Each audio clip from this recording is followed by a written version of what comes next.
In this video, I'm going to discuss the various clinical presentation of patellar or kneecap instability. Patellar instability is not a single clear-cut disorder, but there are a range of clinical scenarios. Instability can range from a nagging pain in front of the knee, what we call anterior knee pain, through episodic subluxation with giving way when the patella almost derails. And then there may be the first true dislocation event, where the patella jumps right out the groove. This may become episodic or recurrent. Then there is a more severe but rare instability, where the patella habitually dislocate with every knee bend, and right up to rare cases where the patella is permanently dislocated and never goes back into the groove. Anterior knee pain is a term that is used very loosely in the knee world, and some also call it patellofemoral pain syndrome or chondromalacia patella. It is not a diagnosis, but is simply a descriptive term to describe distressing pain that seems to be localized in front of the knee. There may be a number of causes, and one of these is a patella that does not track comfortably within the groove of the femur when you walk. What is important is to make sure not to be dismissed with anterior knee pain as a diagnosis. Find a good specialist and make sure that patellar instability or patellar maltracking is excluded as a cause.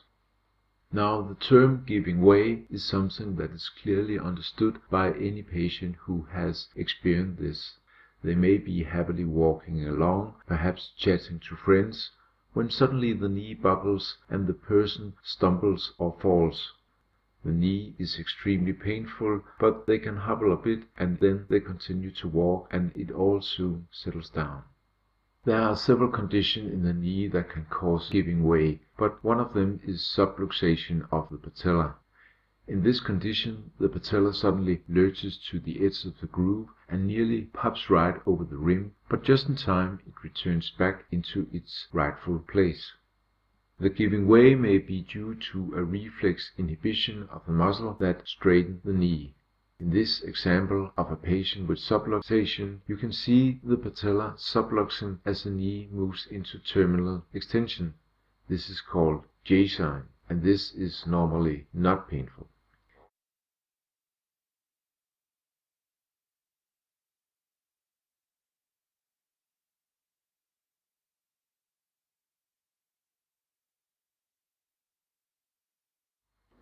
Moving on to dislocation. The first true dislocation of the patella is a shock to the patient, with the knee suddenly looking grossly deformed and feeling very painful. Reduction is usually quickly performed once the routine tests are done and the patient able to return home on crutches, although there may be some bone or tissue damage. Some patients who experience a first dislocation may have had previous symptoms of subluxation, but most patients have not. Now, about a third of these patients carry the risk of a second dislocation, although the risk decreases with age. Some patients go on to develop recurrent patellar dislocation. The first few occasions will be very stressful and probably require hospital intervention to reduce the patella back into the groove. Sometimes the patella goes out so easily that they in the end hardly feel any pain and is just uncomfortable, and there is a whole spectrum of this. With time, these patients often learn to reduce the dislocation of their own. This is the reason why the true incidence of recurrent or episodic dislocation is not really known for sure. A rare form of dislocation, where the patella dislocate with every friction and spontaneously relocates during extension without pain or swelling, is called habitual dislocation. Generally, it is diagnosed in childhood and may not be obvious if the child has a choppy joint. The underlying problem is typically a deformed groove. When diagnosed in adults, generally the patient is more symptomatic, complaining of pain in front of the knee, swelling and noises in the knee, and problems with running and with stairs. The last situation I wanted to mention is permanent dislocation.